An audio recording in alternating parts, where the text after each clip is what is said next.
Hello friends, welcome back to our channel Siri from Rayalaseema.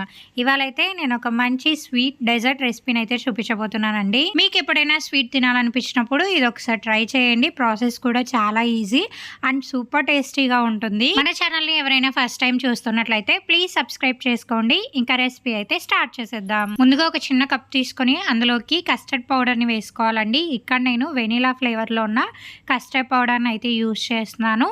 2 spoons custard పౌడర్ని ఈ కప్లోకి వేసుకోవాలి. Next ఇందులోనే 60 ml అంటే 1/4 కప్ పాలను వేసుకోవాలండి. మీ దగ్గర కొలత లేకపోతే ఒక చిన్న టీ గ్లాస్తో అయితే పాలను వేసుకొని మొత్తం అంతా ఉండలు లేకుండా కలిపి పక్కకు పెట్టుకోవాలి. తర్వాత ఫ్లేమ్ మీద ఒక బౌల్ పెట్టుకొని అందులోకి 1/2 లీటర్ వరకు పాలను తీసుకోవాలండి.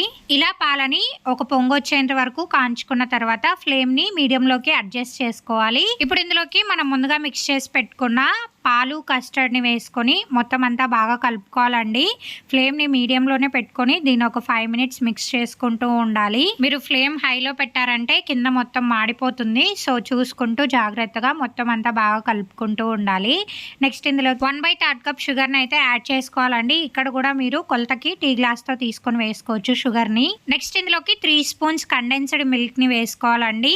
ఇది ఒకవేళ మీ దగ్గర లేకపోతే స్కిప్ చేయొచ్చు. కావాలనుకుంటే కండెన్స్డ్ మిల్క్ని మనం ఇంట్లోనే ప్రిపేర్ చేసుకోవచ్చు అండి. ఫుల్ రెసిపీ వీడియో అయితే మన ఛానల్లో ఉందండి. చాలా ఈజీగా కండెన్స్డ్ మిల్క్ ని అయితే ఇంట్లోనే ప్రిపేర్ చేసుకోవచ్చు. వెళ్ళి ఒకసారి వీడియో అయితే చెక్ చేయండి. నేను లింక్ ని కూడా డిస్క్రిప్షన్ లో ప్రొవైడ్ చేస్తాను. కండెన్స్డ్ మిల్క్ వేసుకున్న తర్వాత ఒక 2 మినిట్స్ ఆగి ఇక దింపేసి పక్కకు పెట్టి చల్లారబెట్టుకోవాలండి. తర్వాత అది చల్లారే లోపు మనం బ్రెడ్ ని అయితే రెడీగా పెట్టుకుందామండి. ఇక్కడ నేనైతే 6 పీసెస్ ఆఫ్ బ్రెడ్ ని తీసుకున్నాను. వీటికి సైడ్స్ ఉన్న బ్రౌన్ పార్ట్ మొత్తాన్ని రిమూవ్ చేసేస్తున్నానండి. మనం తీసుకున్న 1/2 లీటర్ పాలకి 6 పీసెస్ ఆఫ్ బ్రెడ్ అనేది కరెక్ట్ గా సరిపోతుందండి. ఇలా బ్రౌన్ పార్ట్ మొత్తాన్ని కట్ చేసి పక్కకు పెట్టుకోవాలండి. ఒక చిన్న మిక్సీ జార్ తీసుకొని బ్రౌన్ పార్ట్ మొత్తాన్ని గ్రైండ్ చేసి తీసుకోవాలి.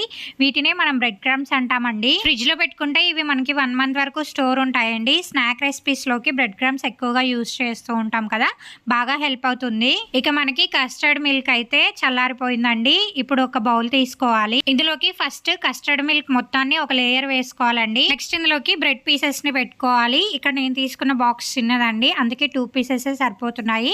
మీరు తీసుకున్న బాక్స్ ని బట్టి మీరు ఇంకా ఎక్కువ పీసెస్ కూడా పెట్టుకోవచ్చు లేయర్ కి. ఇప్పుడు ఈ బ్రెడ్ పీసెస్ మీద కూడా ఇంకొక లేయర్ కస్టర్డ్ మిల్క్ ని అయితే వేసుకోవాలండి. ఇక్కడ నేను కొంచెం బ్రెడ్ క్రమ్స్ ని అయితే యాడ్ చేస్తున్నానండి. టేస్ట్ అయితే చాలా బాగుంటుంది. మీకు నచ్చకపోతే స్కిప్ చేయొచ్చు. దీనిపైన ఇంకొక లేయర్ బ్రెడ్ ని అయితే పెట్టుకోవాలండి. తర్వాత మళ్ళీ సేమ్ కస్టర్డ్ మిల్క్ ని ఇంకొక లేయర్ వేసుకుని మొత్తం అంతా కవర్ చేసుకోవాలి. ఇక్కడ నేను పైన టాప్ అప్ గా అయితే ఇలా బ్రెడ్ క్రమ్స్ ని యూజ్ చేస్తున్నానండి. అండ్ అలాగే మీకు నచ్చిన డ్రై ఫ్రూట్స్ ని కూడా వేసుకోవచ్చు.